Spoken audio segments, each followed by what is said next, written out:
Hi everyone, welcome to the very first Fireside Chat at Dev Summit. Well, the big news over the last few weeks has been the intention of NVIDIA to buy Arm. And I'm really thrilled here to have my current boss, Simon Segars, and my former boss, Jensen Huang, here to talk about that acquisition and answer all the questions you've been dying to have answered. I'm going to start with you, Jensen. So while most of the Arm ecosystem is watching here today, knows about this news, it would be great for them to hear from you directly why you made this decision. Why did you decide to buy Arm? Why now? Rene, we would like to create the computing company of the age of AI.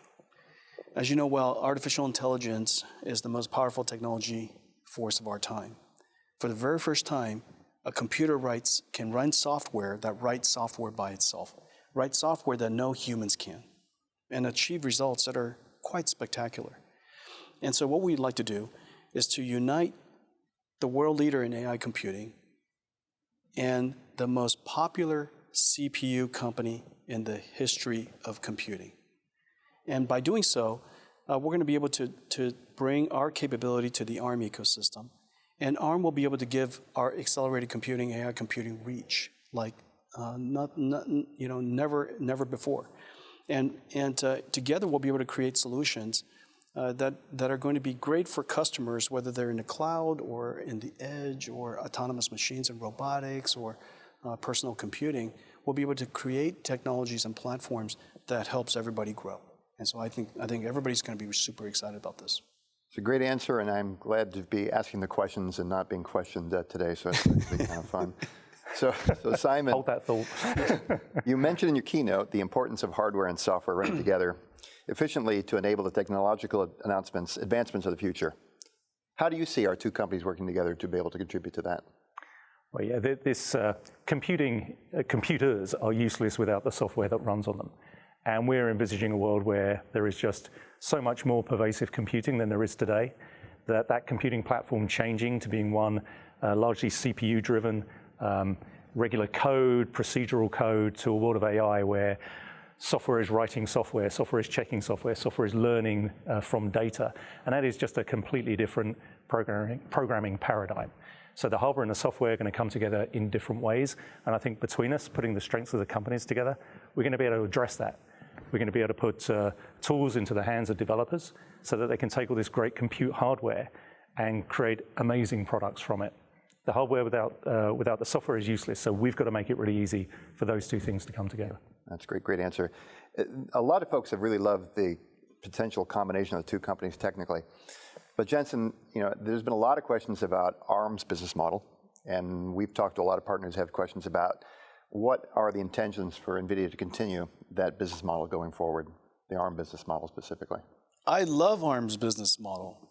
As you know, I think the genius of Arm was the invention of this super energy efficient CPU architecture combined with this business model of licensing and having the wisdom of creating this vast ecosystem of computer makers and chip makers in just about every industry on the planet.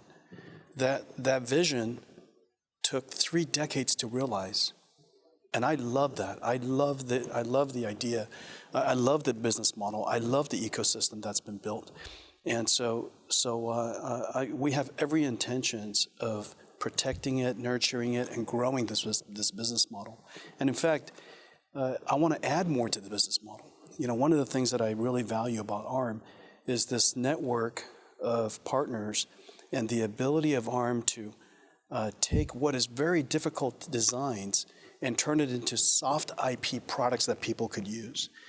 And it's something that I've always wished that we could do, and to take the NVIDIA architecture and to put it through the Arm's network so that companies of all different sizes and shapes and different industries could take advantage of our IP and allow us to extend the accelerated computing vision we have to all the industries. And so I'm super excited about the... There's a follow-up on that. Another question that we've been getting a lot has been about the fact that Arm builds GPUs, we build NPUs.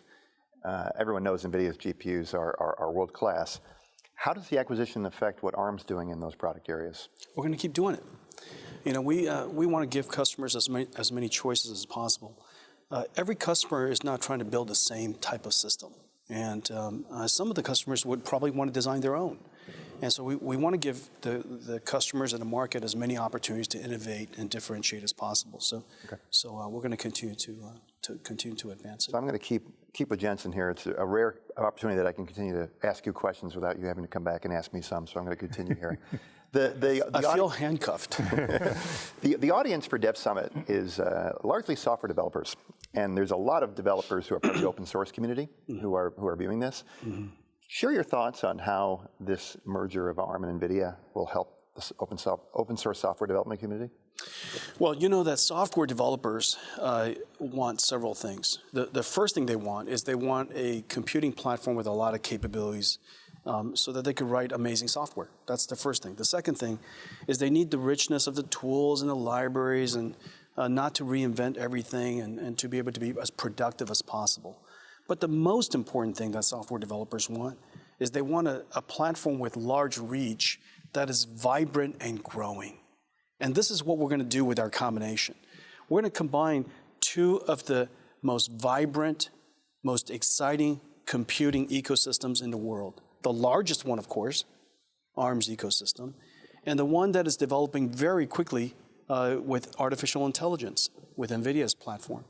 And so we're going to be able to bring the NVIDIA developers to the reach of the Arm ecosystem, and we're going to add to the Arm ecosystem this exciting new capability called accelerated computing and AI. And so the developers are going to love it. That's ultimately what they wish to have is a great platform with rich tools, but most importantly, that it has to be vibrant and rich and growing. Yep, that's a great answer. And Simon, I want to follow up on that. We've obviously done a lot with open source as well, and also with Linaro, and questions that developers might have in terms of our continued commitment to open source, and what might, if anything, change with Linaro going forward. Yeah, Linaro has been a really important component of the overall Arm development story. We formed it at a time when open source software was starting to find its way into embedded systems, and I can remember going to talk to our partners and they'd say, hey, we've just invested all this time optimizing the latest Linux kernel to the Arm architecture, and having that same conversation like every day for a week. And so there was a kind of penny drop moment for us where it's like, hey, this is crazy. We should leverage the glory of the Arm partnership and pool our resources to do this well. And provide some of the key components of open source out to the community, because that accelerates innovation. So that's why we set up Linaro in the first place. It's been a great success. It's been great to see so many partners contribute to that. And I think it's going to continue to be really important as we go forwards, because the open source software movement, that's here, it's growing, it's vibrant. We want to keep it going. Pivoting for a different type of question, Moore's Law. A lot been written about the twilight of Moore's Law, that ultimately this is coming to an end in terms of all the advanced geometries and complexities required with building next-gen semiconductors. When you think about that and how computing innovation could be impacted, what are your thoughts?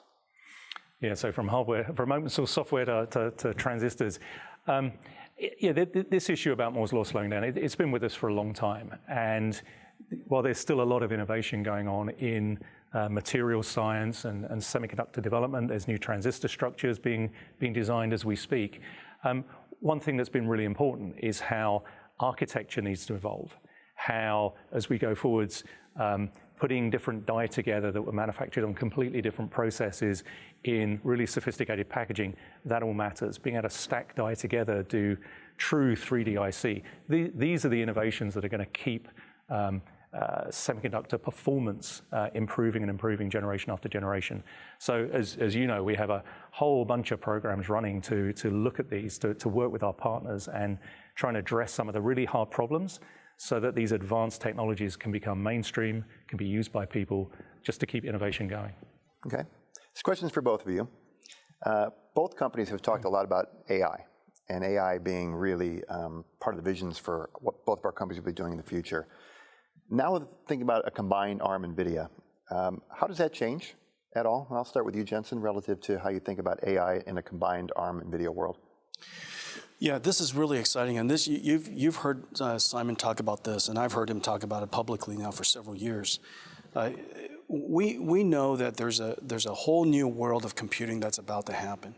Some people call it edge, some people call it IoT.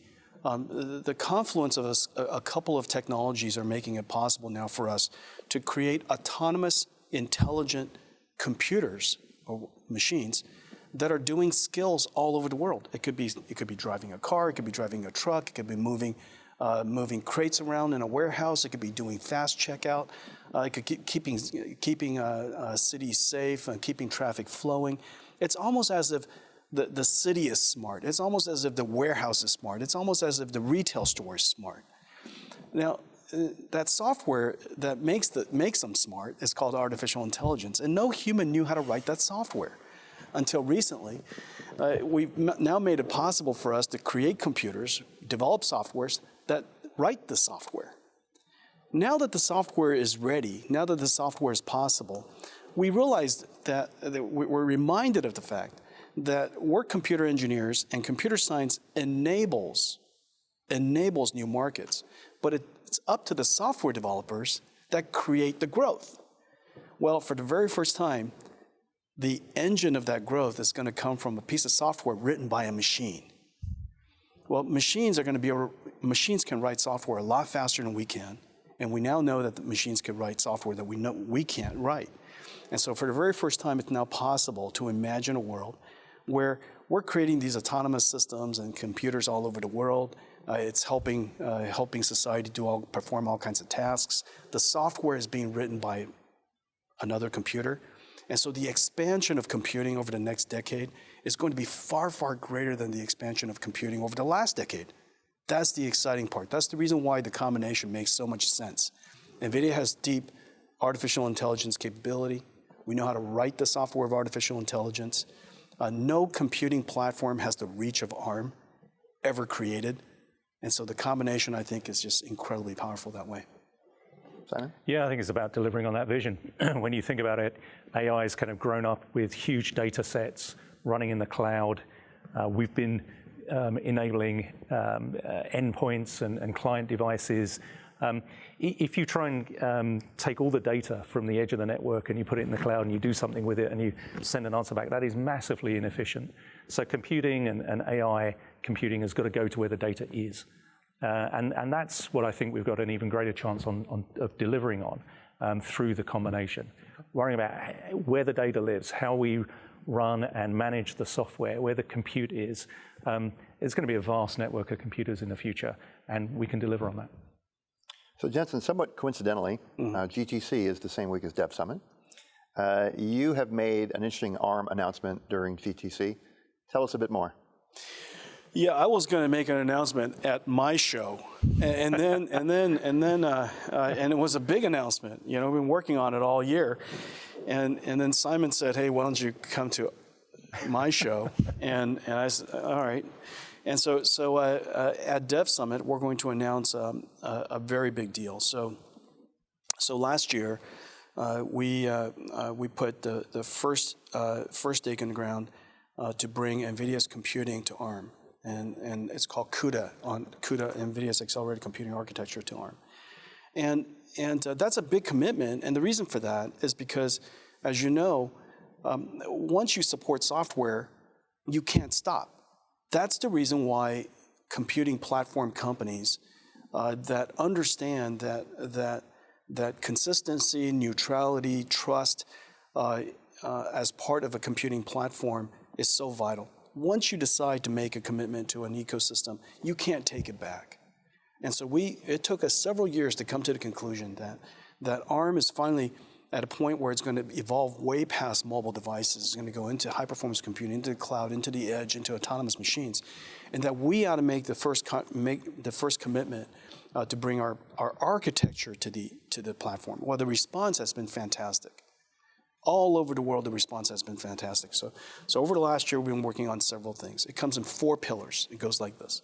The first pillar of it is that NVIDIA is going to bring both our GPU as well as our DPU, or our networking processors, and all of the system software and all the acceleration layers and all the acceleration stacks to ARM.